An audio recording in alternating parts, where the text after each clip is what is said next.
Assalamualaikum warahmatullahi wabarakatuh. Baiklah, kami dari kelompok 7B yang beranggotakan yang pertama ada Anissa Fitri dengan NIM 230599127 dan saya sendiri Ayesah Hidari dengan NIM 230599129 ingin mempresentasikan laporan hasil wawancara UMKM mata kuliah aspek hukum dalam bisnis.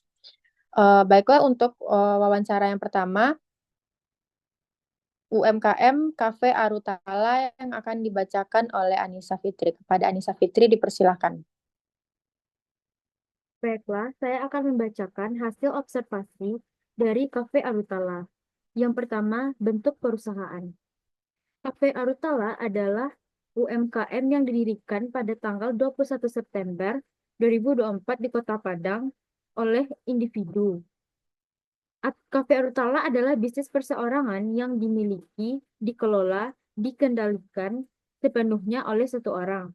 Tidak ada struktur kepemilikan atau pengelolaan yang melibatkan pihak lain.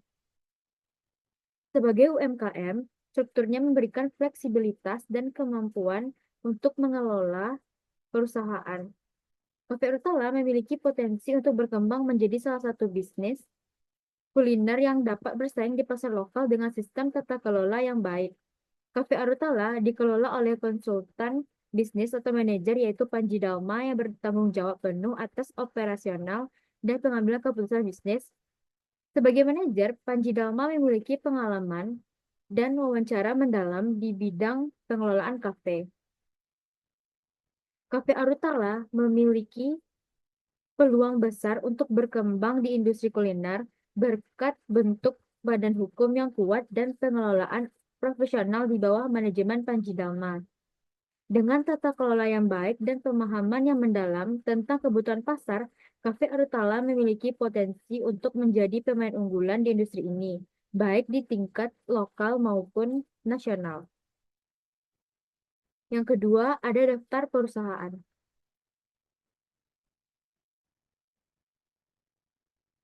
Sejak 21 September 2024, perusahaan Cafe Arutala telah secara resmi berdiri dan beroperasi di bawah legalitas yang terdaftar melalui sistem pelayanan terpadu satu pintu atau PTSP di Bapeda.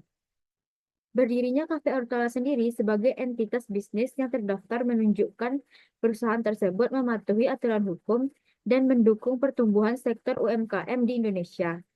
Dengan legalitas ini, Cafe Arutala dapat beroperasi secara sah, profesional, dan mampu menjalin kerjasama dengan mitra bisnis.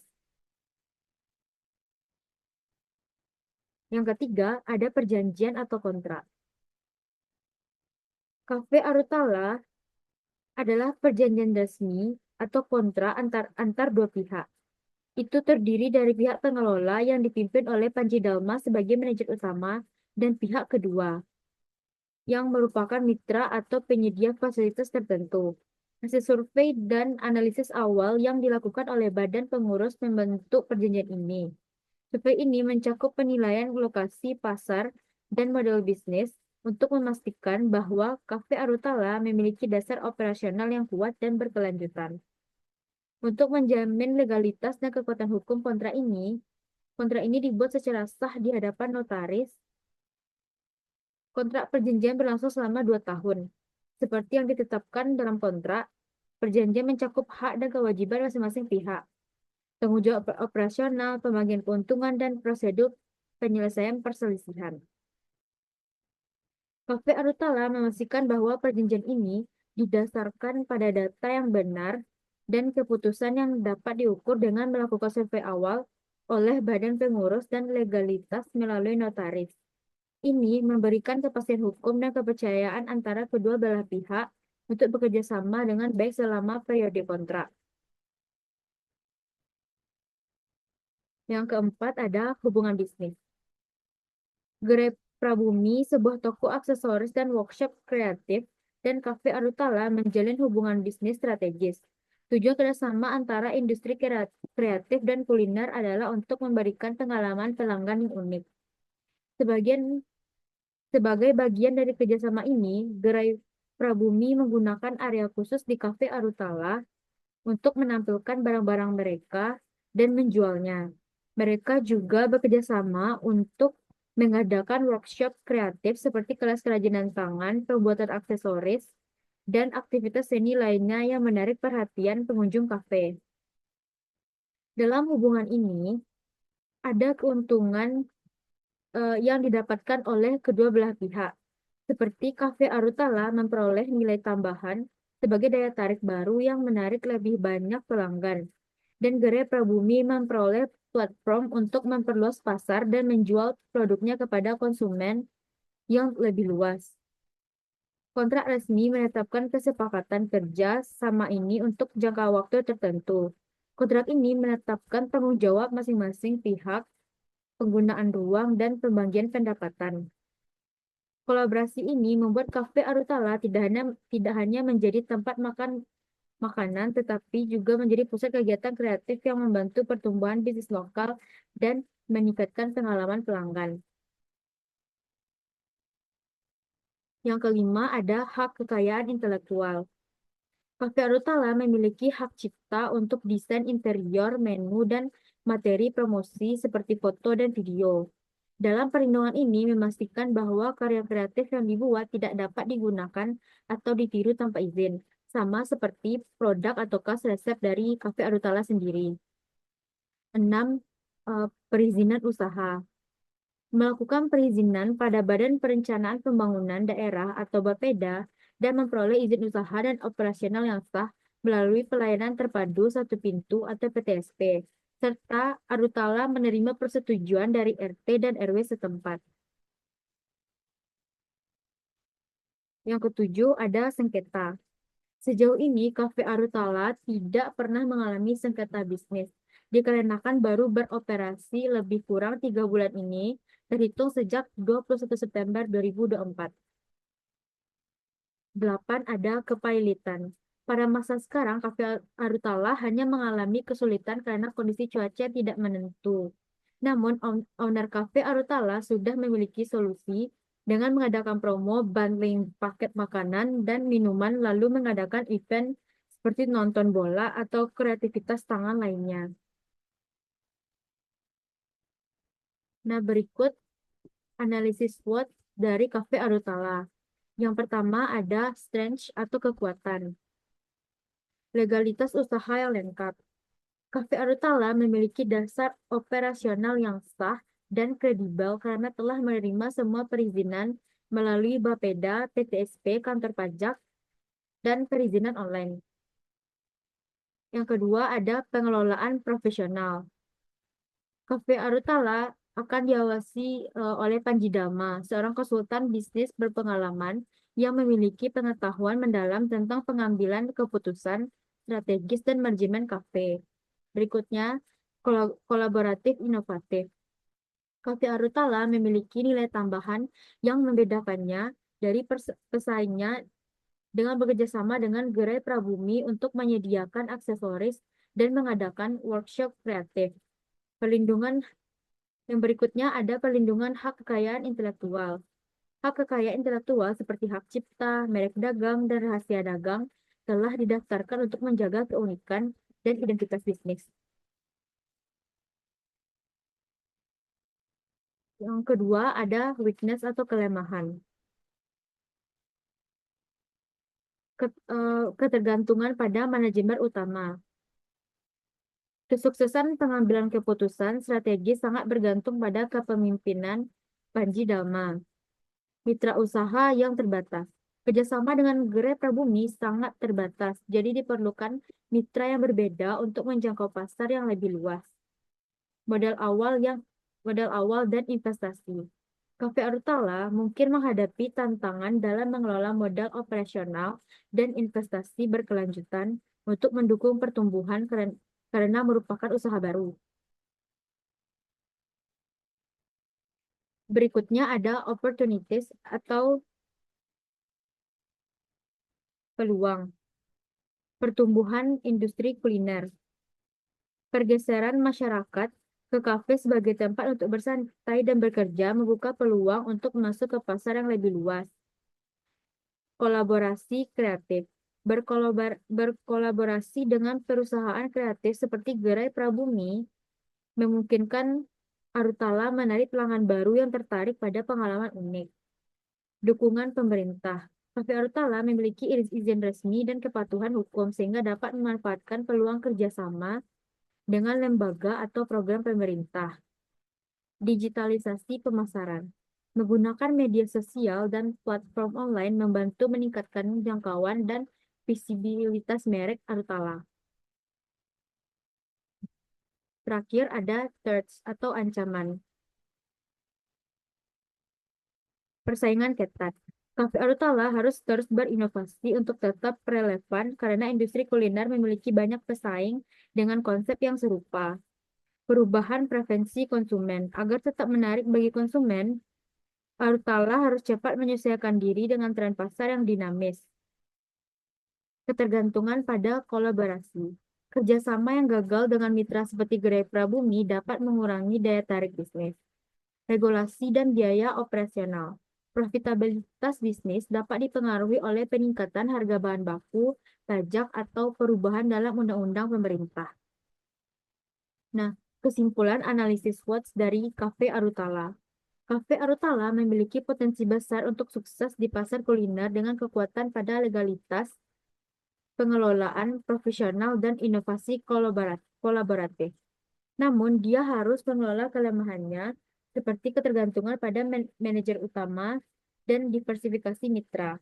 Cafe Arutala memiliki kemampuan untuk berkembang menjadi perusahaan yang kompetitif dan berkelanjutan dengan memanfaatkan peluang dan memperhatikan ancaman.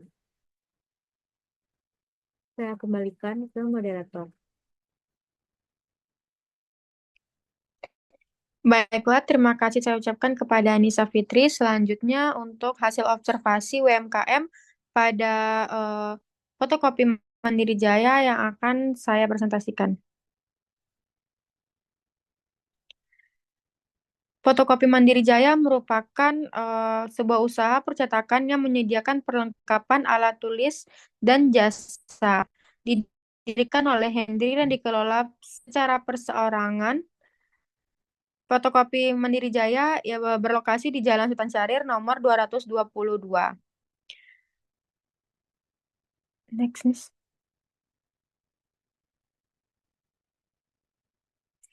Untuk hasil observasi, yang pertama, bentuk perusahaan. Toko fotokopi Mandiri Jaya merupakan bentuk badan usaha mikro, kecil, dan menengah atau UMKM. Hal ini dikarenakan fotokopi Mandiri Jaya merupakan kedai kecil yang dikelola oleh pemilik dan karyawannya. Usaha ini didirikan pada tahun 1992 di bulan Februari yang bergerak pada bidang usaha pengadaan ATK, percetakan, dan jasa. Lokasi toko kopi Mandiri Jaya ini terletak di Jalan Sultan Syahrir nomor 222, Kecamatan Padang Selatan, Kota Padang, Sumatera Barat. Yang kedua, daftar perusahaan. Fotokopi Mandiri Jaya didirikan pada Februari tahun 1992, namun baru mengurus dan mendapatkan surat izin resmi pada 25 April 2018 oleh Dinas Pemerintahan Kota Padang. Alasan mendaftarkan bentuk usaha ini agar menjamin legalitas usaha dan meminimalkan resiko kerugian serta meningkatkan kepercayaan pelanggan. Next, yang ketiga, perjanjian atau kontrak. Fotokopi Mandiri Jaya memiliki beberapa jenis perjanjian kerjasama bisnis dengan para distributor barang, mesin, supplier, pelanggan, instansi pemerintah seperti BUMN atau BUMD. Perjanjian ini dilakukan agar saling menguntungkan dan menjaga komitmen. Sedangkan jangka waktu perjanjian tersebut yaitu 1 tahun yang lalu dan sesuai dengan kesepakatan tertulis maupun lisan. Yang keempat yaitu hubungan bisnis. Fotokopi Mandiri Jaya telah menjalin hubungan bisnis dengan supplier untuk memenuhi kebutuhan bahan baku seperti kertas, tinta, dan peralatan mesin fotokopi. Hubungan ini berbasis transaksi pembelian langsung dalam jumlah besar, sehingga perusahaan mendapatkan harga grosir yang lebih kompetitif. Fotokopi Mandiri Jaya juga bekerja sama dengan pihak ketiga melalui sistem konsinyasi. Produk seperti buku cetak, kalender, atau produk percetakan lainnya dapat dititipkan oleh mitra untuk dijual di lokasi usaha Mandiri Jaya. Sistem ini saling menguntungkan karena Mandiri Jaya menerima komisi dari penjualan, sementara mitra mendapatkan akses pasar. Selanjutnya yang kelima, hak kekayaan intelektual. Fotokopi Mandiri Jaya tidak memiliki hak atas kekayaan intelektual atau HKI seperti merek dagang atau hak paten.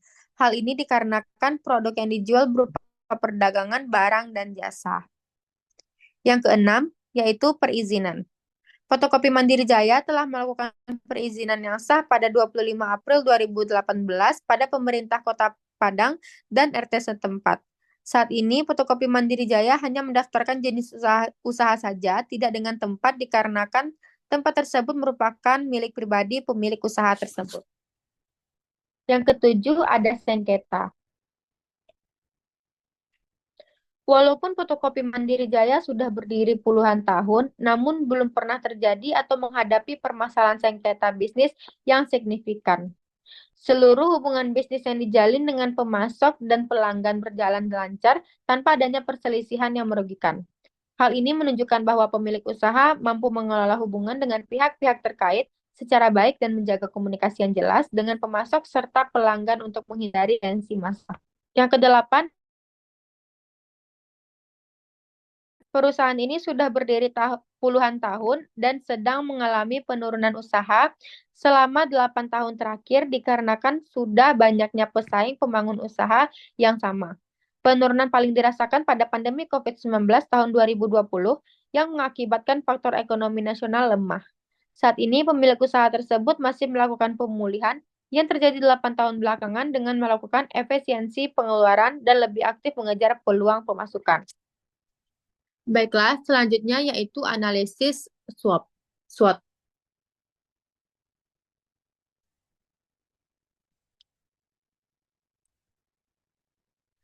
Yang pertama yaitu strength atau kekuatan, pengalaman dan reputasi yang kuat.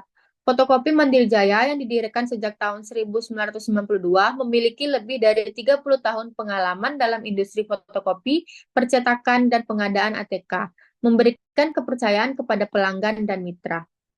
Selanjutnya, legalitas usaha. Sejak 25 April 2018, perusahaan memiliki izin resmi meningkatkan kredibilitas dan mengurangi resiko hukum. Hubungan bisnis yang stabil, menjaga hubungan yang baik dan supplier, distributor, dan pelanggan selama bertahun-tahun tanpa adanya masalah besar. Terakhir, yaitu lokasi strategis. Terletak di area yang dapat dijangkau, banyak orang meningkatkan visibilitas dan memudahkan pelanggan untuk mengakses produk. Yang kedua, yaitu weakness atau kelemahan.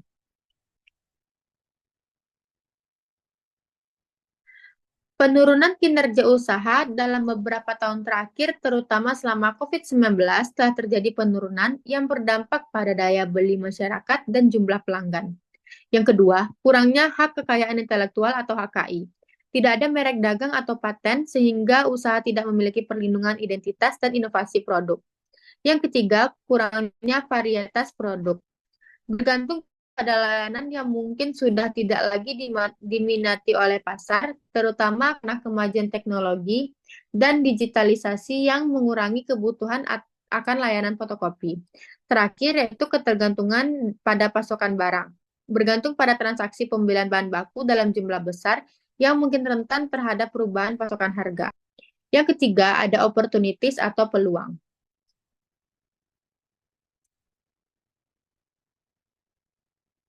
Yang pertama yaitu digitalisasi dan teknologi. Meningkatkan layanan dengan menyediakan barang dan jasa berbasis digital seperti layanan cetak desain atau cetak online untuk menarik pelanggan baru.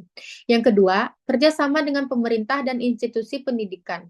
Potensi untuk memperluas pasar melalui kerjasama dengan lembaga pemerintah atau institusi pendidikan yang membutuhkan layanan percetakan atau fotokopi dalam jumlah besar. Yang ketiga, peningkatan kesadaran UMKM. Fotokopi Mandiri Jaya dapat memanfaatkan berbagai program pembiayaan atau pelatihan untuk meningkatkan operasional mereka seiring dengan kebijakan pemerintah yang lebih mendukung UMKM. Terakhir, yaitu peningkatan ekonomi pasca pandemi. Permintaan untuk layanan fotokopi dan percetakan dapat kembali meningkat seiring dengan pemulihan ekonomi nasional. Terakhir, yaitu threats atau ancaman. Yang pertama, ada persaingan yang meningkat. Ada banyak pesaing yang baru menawarkan harga yang lebih murah atau teknologi yang lebih canggih yang dapat mengurangi pangsa pasar fotokopi Mandiri Jaya. Yang kedua, pengaruh revolusi teknologi. Teknologi digital dan penggunaan alat seperti scanner dan printer rumahan telah mengurangi permintaan akan layanan fotokopi konvensional. Ketiga, yaitu fluktuasi ekonomi. Seperti yang telah terlihat selama pandemi COVID-19, ketidakpastian ekonomi dapat mengurangi daya beli masyarakat dan mempengaruhi permintaan layanan. Terakhir, yaitu pengurangan penggunaan kertas. Peningkatan kesadaran akan masalah lingkungan dapat mempengaruhi permintaan untuk layanan fotokopi kertas tradisional. Baiklah, bisa saya simpulkan melalui analisis SWOT ini, kekuatan fotokopi Mandiri Jaya adalah pengalaman panjang, legalitas bisnis, dan hubungan bisnis yang kuat dengan mitra. Namun, perusahaan menghadapi masalah seperti penurunan kinerja, persaingan yang ketat, dan penurunan ketergantungan pada pasar konvensional untuk memanfaatkan peluang yang ada. Bisnis harus beradaptasi dengan digitalisasi, meningkatkan promosi online, meningkatkan diversifikasi layanan, dan mengoptimalkan hubungan bisnis mereka dengan lembaga pemerintah dan institusi pendidikan. Fotokopi Mandiri Jaya dapat memulihkan kinerjanya dan tetap bersaing di pasar yang semakin berkembang jika memiliki strategi yang tepat.